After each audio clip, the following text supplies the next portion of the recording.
Well, hello everybody. It's another episode here of Seize Your Business. Kevin O'Flaherty of O'Flaherty Law and myself, Jim Waszak from Success Enhancement are your hosts. And today our guest is Joe Becht. Joe is with Bellair Expediting.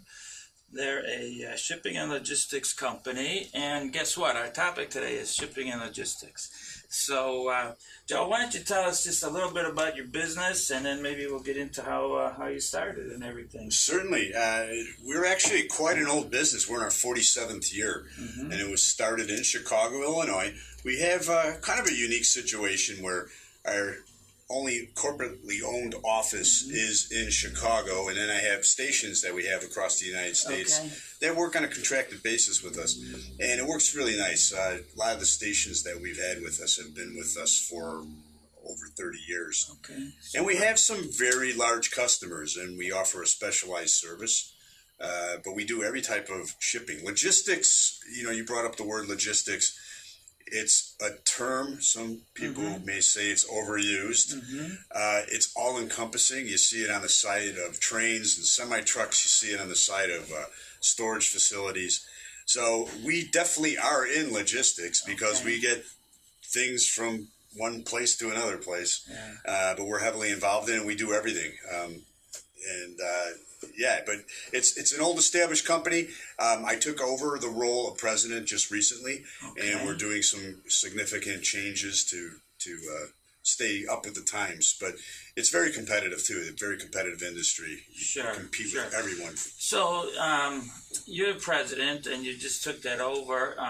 Are you an owner, or are you just? Yes. You are? Okay. Yes. So you acquired it. Yes. Because you don't look like you're 40. You've been around 47 years. No. I actually, it's interesting. I started as a driver part-time in 1988.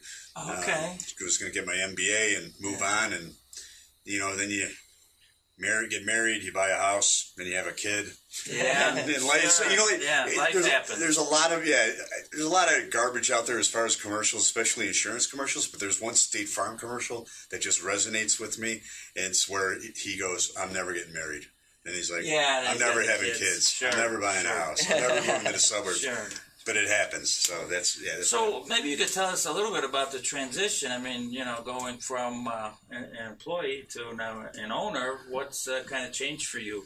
Not much, actually. I mean, you learn the nuts and bolts, with the finance and the accounting and human resource aspects. But you're always kind of aware of that, even when you're driving, especially at our company. From the time you're hired there, you're empowered.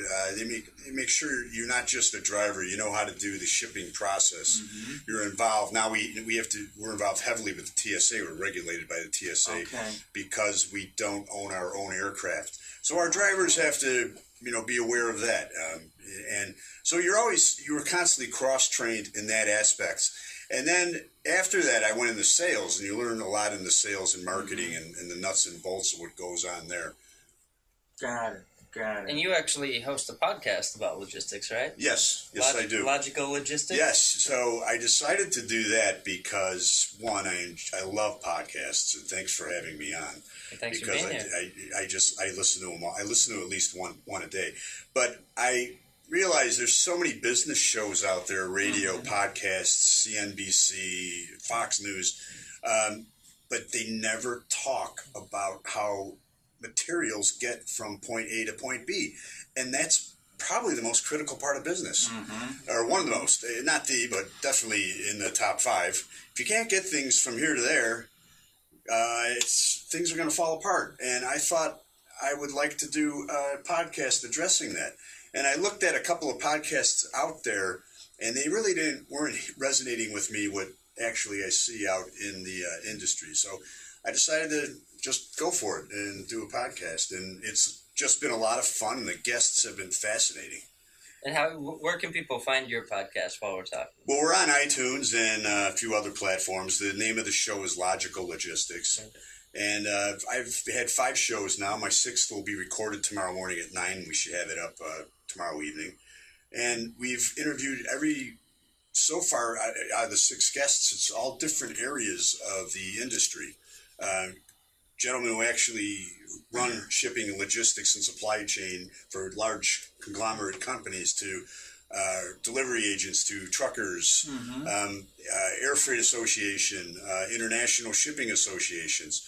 So as I said, you see the term logistics everywhere. So it's limitless as far as to who I can have on the show and talk about it. What type of companies do you work with as a logistics company? Who are your main customers? Well, in Chicago, our main customer is one of the leaders in radiation oncology. And it's very, very interesting. We're basically in a partnership with them, and it works very well. And we store their equipment and ship it for them, and it's very critical. A lot of times, they'll need parts when a patient has treatments. So we deliver to a lot of hospitals and cancer treatment centers all over the United States. And we're specialized in different areas of the country. Seattle is partnered with a large department store. In Detroit, automotive, obviously, and they've been a customer of ours. These have been customer of ours for quite a long time. But there is a very wide array of customer base that we have, and it is dependent on, or it's predicated on what market we're in. It seems, but I've got a question. Yes, I'm dying to ask you. Okay, so you've been doing this a long time, and I'm sure, like any business, all kind of crazy, odd things happen. So, what would you say is like one of the crazier ones you could think of? Like, you open a container and it's supposed to be, shavers, and it turns out to be bottles of hair tonic or something. I tell everyone I could write a book. I don't know how much I should tell you here because I've seen it all. I just, right off the bat, theft is just amazing. We were doing mink coats.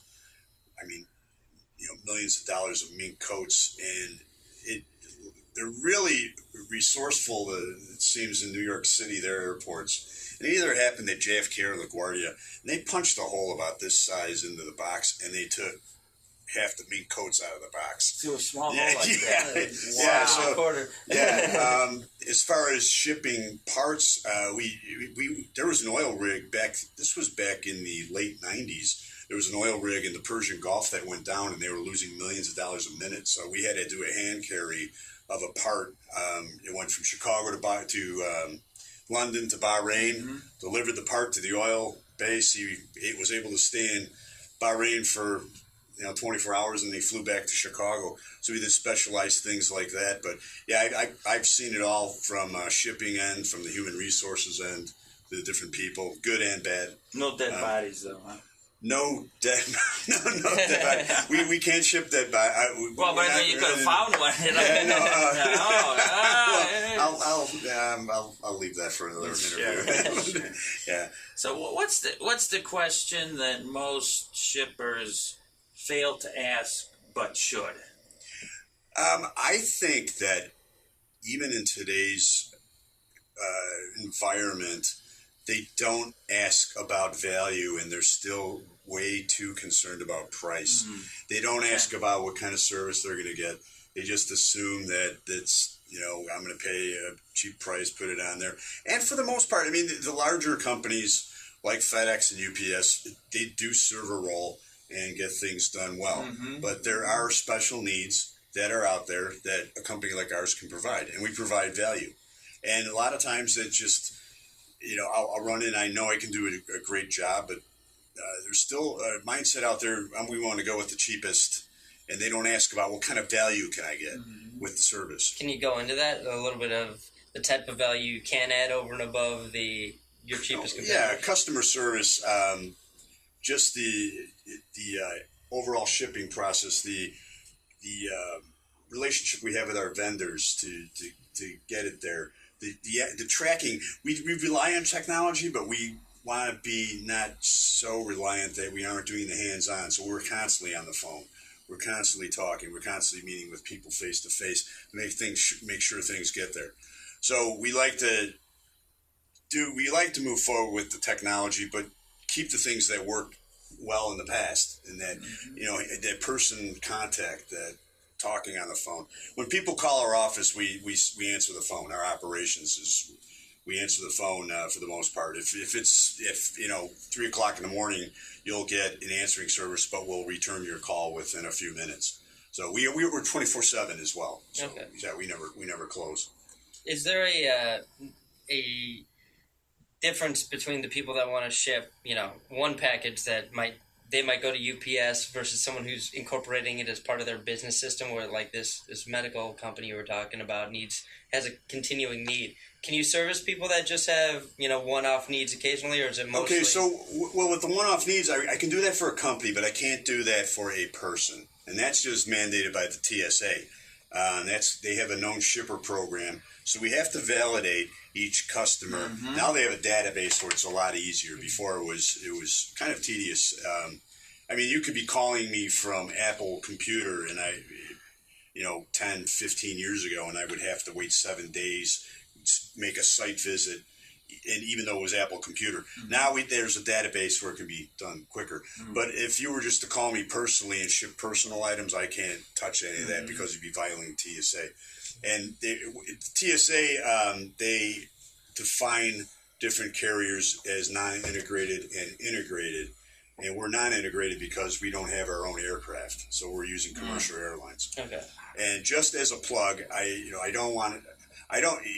asked about customers. I wanted to leave some anonymity in there. But as far as service, though, Southwest Airlines is outstanding as far as a carrier.